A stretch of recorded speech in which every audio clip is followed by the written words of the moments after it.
नमस्कार मित्रों, मैं डॉक्टर तन्वी सिंह अपने channel eternal Addison's classes for Sanskrit में एक बार फिर आप सभी का स्वागत करती हूँ। आज की क्लास में हम लेकर आए हैं वैदिक साहित्य का इतिहास। चूंकि ये जो क्लास है वो संस्कृत विषय से नेट और असिस्टेंट प्रोफेसर के लिए है, तो हम एक क्रम के साथ चल रहे हैं। तो उसी क्रम में आज की क्लास में हम देखने वाले हैं वैदिक साहित्य का इतिहास। तो वैदिक काल के विषय में सबसे पहले हम विभिन्न सिद्धांतों को देखेंगे। तो सबसे पहले है Max Muller, professor Max Muller का जो सिद्धांत है उसको देखेंगे। प्रोफेसर मैक्स मूलर ने सन 1859 ईस्वी में अपने ग्रंथ a history of ancient Sanskrit literature में वेदों के काल निर्णय का प्रथम श्लाघनीय प्रयास किया। उनके अनुसार सर्वप्राचीन ऋग्वेद की रचना 1200 विक्रम पूर्व में हुई होगी, क्योंकि विक्रम से लगभग 500 वर्ष पूर्व बौद्ध धर्म का उदय समस्त वैदिक वांग्मय के अस्तित्व को स्वीकार करता है।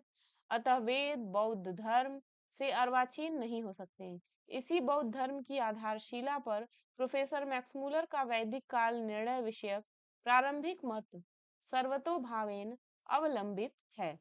प्रोफेसर मैक्समूलर ने समग्र वैदिक युग को 4 विभागों में बांटा है: छंद काल, मंत्र काल, ब्राह्मण काल, शूद्र काल।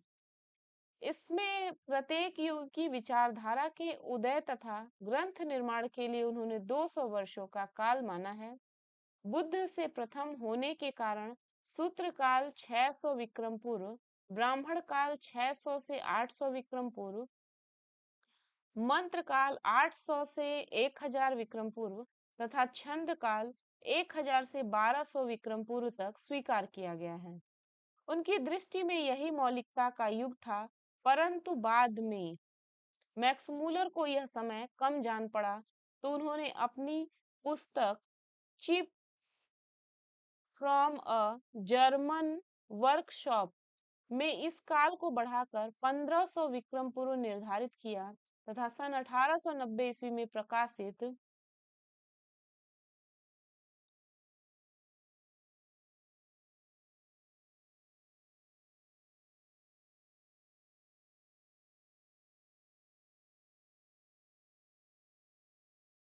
प्रोफेसर 1890 में प्रकाशित फिजिकल रिलीजन यानी भौतिक धर्म नामक अपनी पुस्तक में उसी प्रोफेसर मैक्स मूलर ने अपनी भूल स्वीकार करते हुए लिखा है।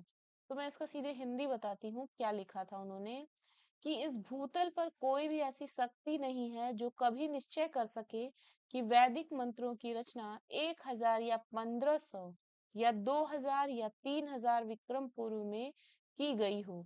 परंतु यह भारत और भारतीय संस्कृति का दुर्भाग्य ही है कि हम आज भी वेदों के काल निर्णय के विषय में 1200 विक्रम पूर्व को ही शाश्वत सत्व मान बैठे हैं, जबकि इस मत के प्रस्तोता स्वयं मैक्स मूलर ने इसे अपनी भूल बताया। अगला है ए बेबर। सुप्रसिद्ध जर्मन वेद विद्यार्थी प्रोफेसर ए बेबर ने कहा है, वेदों का समय निश्चित नहीं किया जा सकता। वे उस तिथि के बने हुए हैं जहां तक पहुंचने के लिए हमारे पास उपयुक्त साधन नहीं है। वर्तमान वर्तमान प्रमाण राशि हम लोगों को उस समय के उन्नत शिखर तक पहुंचाने में असमर्थ है। प्रोफेसर वेवर ने यही कहा कि वेदों के समय को कम से कम 1200 ईस्वी पूर्व या 1500 ईस्वी पूर्व के बाद का कथमपि स्वीकार नहीं किया जा सकता।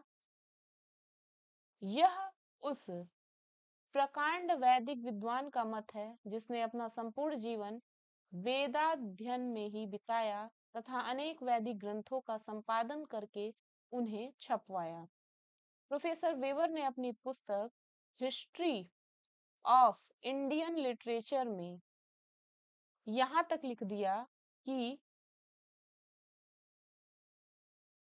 इस बात के लिए प्रयत्न करना सर्वथा बेकार है। अगला है डॉक्टर जैकोबी। जर्मन विद्वान डॉक्टर जैकोबी का वैदिक काल विषयक सिद्धांत ज्योतिष की आधारशिला पर अवलंबित है, जो बाल गंगाधर तिलक के मत से मिलता जुलता है। डॉक्टर जैकोबी ने कृतिका और वसंत संपात के आधार पर वेद मंत्रों का रचना काल 4590 ईस्वी पूर्व तथा ब्राह्मण ग्रंथों का रचना काल 2500 ईस्वी पूर्व के पश्चात स्वीकार किया। डॉक्टर जैकोबी अपने मत की पुष्टि में ऋग्वेद की मंडूक सूक्त की एक ऋचा का उल्लेख करते हैं। देवहितिम जुगुपुद्वा जुगुपुद्वादशस्य ऋतुं नरो न प्रमिन्नेते संवत्सरे प्रावृष्यागतायां तप्ता धर्मा अश्नुवते विसर्गम। ऋग 7-10-3-9। इस ऋचा में संवत्सरे प्रावृष्यागतायाम संवत्सर की गणना में वर्षा ऋतु के आने पर जुगुपुद्वार दशस्य ऋतुम संवत्सर के जो 12 मास होते हैं उनके क्रम में वर्षा ऋतु के प्रथम स्थान की रक्षा करते हैं। अब है बाल गंगाधर तिलक। लोकमान्य, इसको देखने के पहले ये देख लेते हैं, यहाँ पे जो स्टार बना हुआ है वसंत संपात, इसके बारे में देख लीजिए। जन सामान्य को विदित है कि वसंत, ग्रीष्म, वर्षा, शरद, हेमंत तथा शिशिर कुल 6 ऋतु होती हैं। कौन कौन सी? वसंत, ग्रीष्म, वर्षा, शरद, हेमंत तथा शिशिर। प्राचीन काल से लेकर आज तक जिस नक्षत्र के साथ जिस ऋतु का उदय होता था, आज वही ऋतु उस नक्षत्र से पूर्ववर्ती नक्षत्र के समय आकर उपस्थित होता है। अर्थात ऋतुएं क्रमशः पीछे हटती चली जा रही हैं। प्राचीन काल में वसंत से वर्ष का प्रारंभ माना जाता था, जबकि आजकल वसंत संपात मीन की संक्रांति से प्रारंभ होता है और यह संक्रांति पूर्वा भाद्रपद नक्षत्र के चतुर्थ चरण से प्रारंभ होती है, जबकि किसी समय यह वसंत संपात उत्तरा भाद्रपद, रेवती, अश्विनी, भरणी, कृतिका आदि नक्षत्रों में था। भारतीय ज्योतिषियों ने सूर्य के संक्रमण संक्रमण वृत्त को कुल 360 अंशों में विभक्त कर रखा है, जो कुल 27 नक्षत्रों में विभक्त है। अर्थात प्रत्येक नक्षत्र 360/27 या 13 सही 1/2 अंशों का एच चाप बनाता है। ध्यातव्य है कि संक्रमण बिंदु को एक अंश पीछे हटने में कुल 72 वर्ष का समय लगता है। अतः इस संक्रमण बिंदु वसंत संपात को पूरे एक नक्षत्र पीछे हटने में कुल 72 गुणे 13 सही 1/2 या 972 वर्षों का समय लगेगा। वर्तमान समय में वसंत संपात पूर्वा भाद्रपद के चतुर्थ चरण में पड़ता है। तो जब यह वसंत संपात आज से 4 सही 1/2 नक्षत्र पहले कृतिका में पड़ता था, वह समय 972 गुणे 4 सही 1/2 वर्ष या 4374 वर्ष पहले अर्थात लगभग 2500 विक्रम पूर्व का होना चाहिए। तो अब हम देखेंगे बाल गंगाधर तिलक को। लोकमान्य बाल गंगाधर तिलक ने ऋग्वेद में उपलब्ध ज्योतिष विषयक साक्ष्यों के आधार पर वेदों का काल 4000 से 6000 विक्रम पूर्व स्वीकार किया। ऋग्वेद के का प्रगाढ़ अनुशीलन करके तिलक जी ने मृगशिरा नक्षत्र में वसंत संपात होने के अनेक साक्ष्य एकत्र किए हैं। तैत्तिरीय संहिता का कथन है कि फाल्गुनी पूर्णिमा वर्ष का मुख है। तिलक जी का मानना है कि यदि पूर्ण चंद्रमा फाल्गुनी नक्षत्र में था तो सूर्य अवश्यमेव मृगशिरा में रहा होगा। ऋग्वेद में मृगशिरा की इस आकाश स्थिति का संकेत अनेक मंत्रों तथा आख्यानों में किया गया है, जिसकी एक झलक कालिदास जी ने अभिज्ञान शाकुंतलम के प्रारंभ में ही दी है। मृगानुसारिणम साक्षात पश्यामेव पिनाकिनम। मृगशिरा में वसंत संपात का समय कृतिका वाले समय 2500 विक्रम पूर्व से लगभग 2 गुणे 972 बराबर 1944 वर्ष पूर्व अवश्य होगा, क्योंकि मृगशिरा से कृतिका तक पीछे हटने में 2 नक्षत्र पार करना होगा, जबकि एक नक्षत्र पार करने में 972 वर्ष का समय लगता है। अतः वह समय लगभग 2500 + 944 यानी 4444 विक्रम पूर्व होना न्याय संगत होगा। तिलक जी के मत में ऋग्वेद में मृगशीर्ष से भी पूर्व पुनर्वसु नक्षत्र में वसंत संपात होने का यथेष्ट संकेत मिलता है। अदिति को देवमाता कहे जाने का भी यही रहस्य है, क्योंकि पुनर्वसु नक्षत्र की देवता अदिति हैं। पुनर्वसु ही उस समय नक्षत्र माला में आदि नक्षत्र था। पुनर्वसु में सूर्य का संक्रमण होते ही देवताओं के पवित्र काल उत्तरायण देवयान का आरंभ होता था। यह काल मृगशिरा से 2 नक्षत्र पीछे हटकर होने के कारण लगभग 2000 वर्ष पूर्व का है। इस प्रकार तिलक जी स्वीकार करते हैं कि यही अदिति युग भारतीय संस्कृति का प्राचीन युग है। यह युग 4000 से 6000 विक्रम पूर्व तक माना जा सकता है। तिलक जी ने वैदिक काल को कुछ चार विभागों में रखा है। पहला है अदिति काल, 4000 से 6000 विक्रम पूर्व तक। दूसरा है मृगशिरा काल, 2500 से 4000 विक्रम पूर्व तक। ऋग्वेद संहिता का मंत्र काल इसको कहते हैं। फिर है कृतिका काल, 1400 से 2500 विक्रम पूर्व तक। इसको तैत्तिरीय संहिता व ब्राह्मण काल भी कहते हैं। और अंतिम काल 500 से 1400 विक्रम पूर्व तक सूत्र ग्रंथों का रचना काल कहते हैं।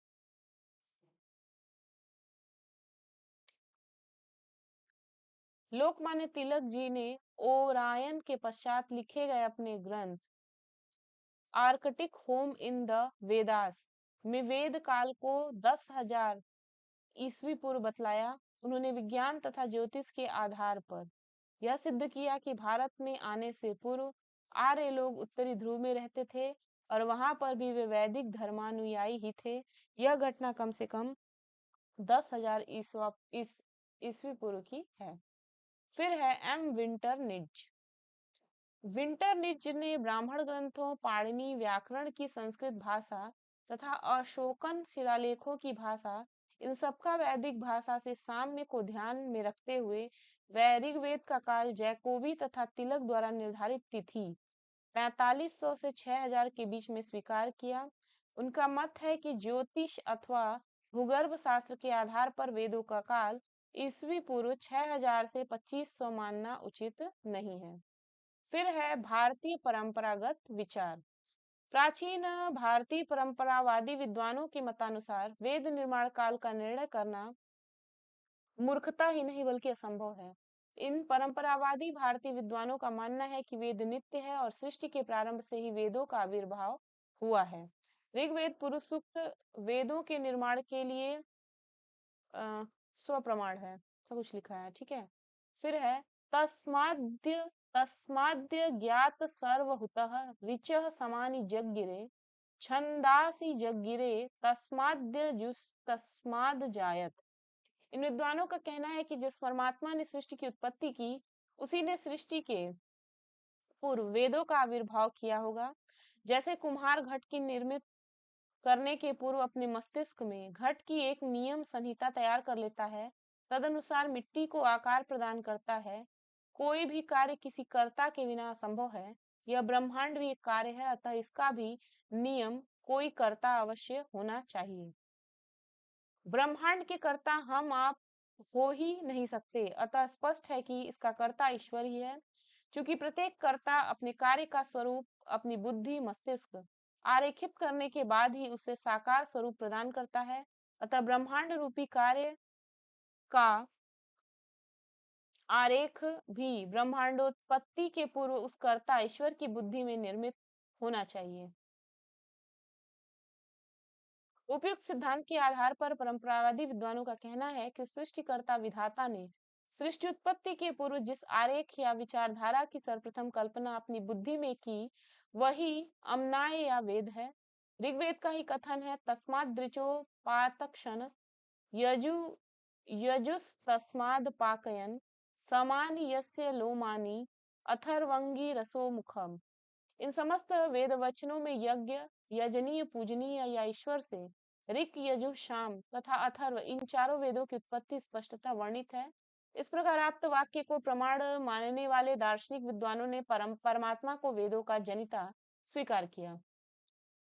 जगत गुरु श्री शंकराचार्य ने वेदों का सर्व ज्ञानमयत्व मानते हुए यह युक्तिवाद प्रस्तुत किया है।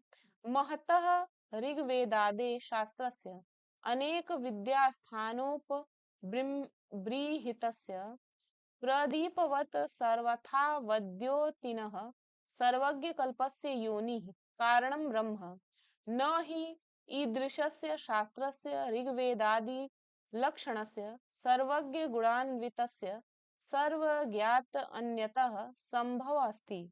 अर्थात ऋग्वेदादि महान शास्त्र अनेक विद्या स्थानों से विकसित हुआ है और यह प्रदीपवत समस्त विषयों को प्रकाशित करता है। इस प्रकार के सर्व ज्ञान संपन्न शास्त्र का उत्पत्ति स्थान ब्रह्म ही हो सकता है, क्योंकि सर्वज्ञ पर ब्रह्म परमात्मा के अतिरिक्त अन्य किसी से ऋग्वेदादि सर्वज्ञान संपन्न शास्त्र की उत्पत्ति नहीं हो सकती। ओम पूर्णमद पूर्णमिदम पूर्णात पूर्णात पूर्णमुदच्यते पूर्णस्य पूर्णमादाय पूर्णमेवावशिष्यते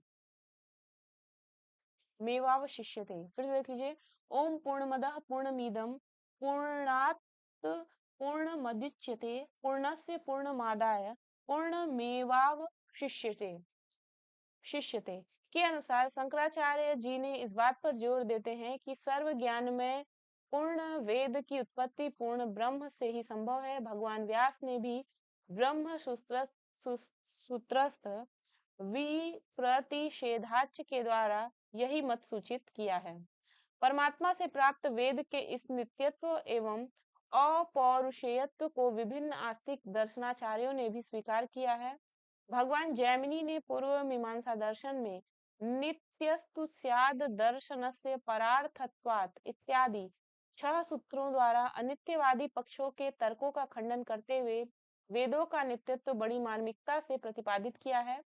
उत्तर मीमांसा में महर्षि बादरायण व्यास जी ने शास्त्रयो नित्वात् इस सूत्र के द्वारा वेदों का उद्गम पर ब्रह्म से ही हुआ है इस सिद्धांत को स्थापित किया है। नैयायिकों का मानना है कि सृष्टि की आदि में ईश्वर की निःश्वास वायु से वेदों की उत्पत्ति हुई। अनादि निधना नित्या वागुत सृष्टा स्वयं भुवा आदो वेदमयी दिव्या यतः सर्वा प्रवृत्त्यः। इस प्रकार सुस्पष्ट है कि परंपरावादी विद्वान वेदों को नित्य स्वीकार करते हैं, अतः वेदों के काल निर्धारण का कोई प्रश्न ही नहीं उठता। अब हम देखेंगे ऋग्वेद का क्रम।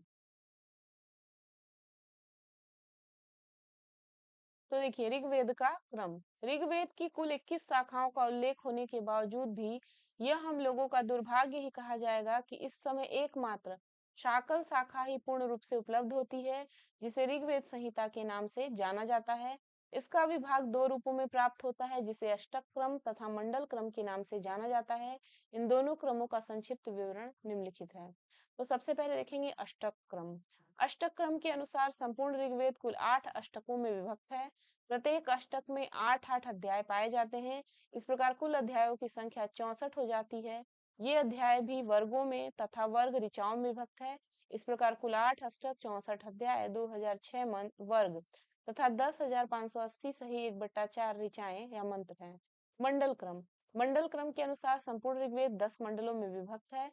प्रत्येक मंडल अनुवाकों में अनुवाक सूक्तों में तथा सूक्त ऋचाओं या मंत्रों में विभक्त है। कात्यायन सर्वानुक्रमणी के अनुसार संपूर्ण ऋग्वेद में कुल 10 मंडल 85 अनुवाक 1017 सूक्त तथा 10,580 सही 1/4 मंत्र हैं, जिनमें 1,53,826 शब्द तथा 4,32,000 अक्षर पाए जाते हैं।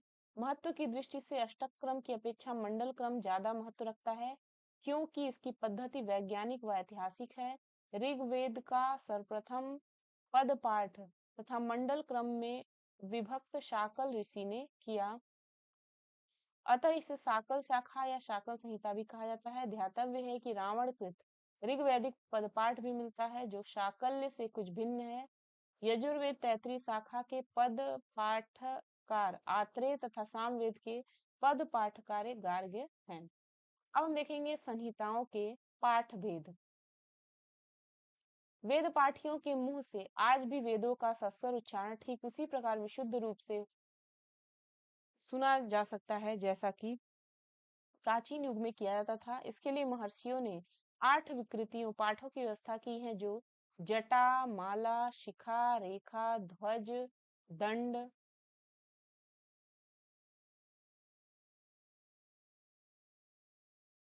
एक मिनट,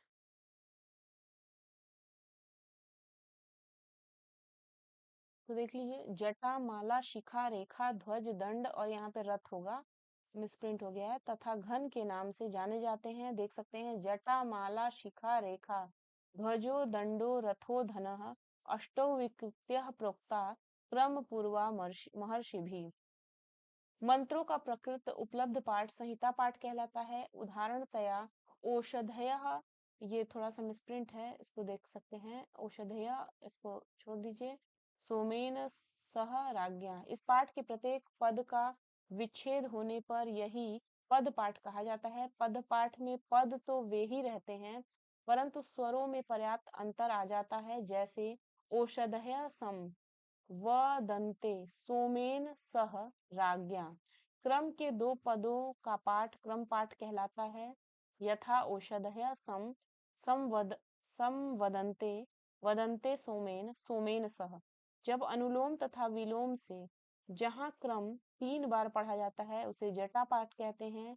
जैसे औषधय समौषधयः औषधयस सम संवदन्ते वदन्ते संवदन्ते। इस जटा पाठ में जब अगला एक पद जोड़ दिया जाता है तब वे शिखा पाठ कहलाता है। औषधय समौषधय औषधय वदन्ते संवदन्ते वदन्ते वदन्ते सोमेन। इन पाठों में सबसे विलक्षण तथा कठिन घन पाठ होता है, जिसमें पदों की आवृत्ति अनुलोम तथा विलोम क्रम से अनेक बार आती है। यह घन पाठ 4 प्रकार का होता है, परंतु यहाँ पर कोई औचित्य न होने से उदाहरण स्वरूप एक पाठ दिया जा रहा है। औषधय समौषधय औषधय वदन्ते वदन्ते समौषधय औषधय वदन्ते वदन्ते वदन्ते वदन्ते सोमेन सोमेन वदन्ते वदन्ते सोमेन। उपयुक्त पाठों का पर दृष्टिपात करने से हम देखते हैं कि यह मेघा शक्ति की पराकाष्ठा उत्कर्ष है कि ऐसे विषम पाठ को हमारे वेद पाठी शुद्धाति शुद्ध रूप से अनायास ही पाठ करते रहते हैं। वेद रूपी दुर्ग की रक्षा हेतु ये पाठ रूपी दुर्भेद्य दीवारें हैं। यही कारण है कि आज भी हमारा उसी विशुद्ध तथा प्रामाणिकता के साथ उपलब्ध हो रहा है।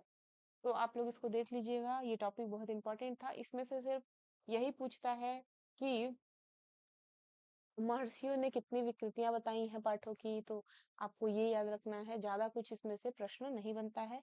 तो जितनी भी चीजें बता दी गई उसको देख लीजिएगा। मिलते हैं अगली क्लास में अगली वीडियो के साथ, तब तक के लिए नमः संस्कृताय, धन्यवाद।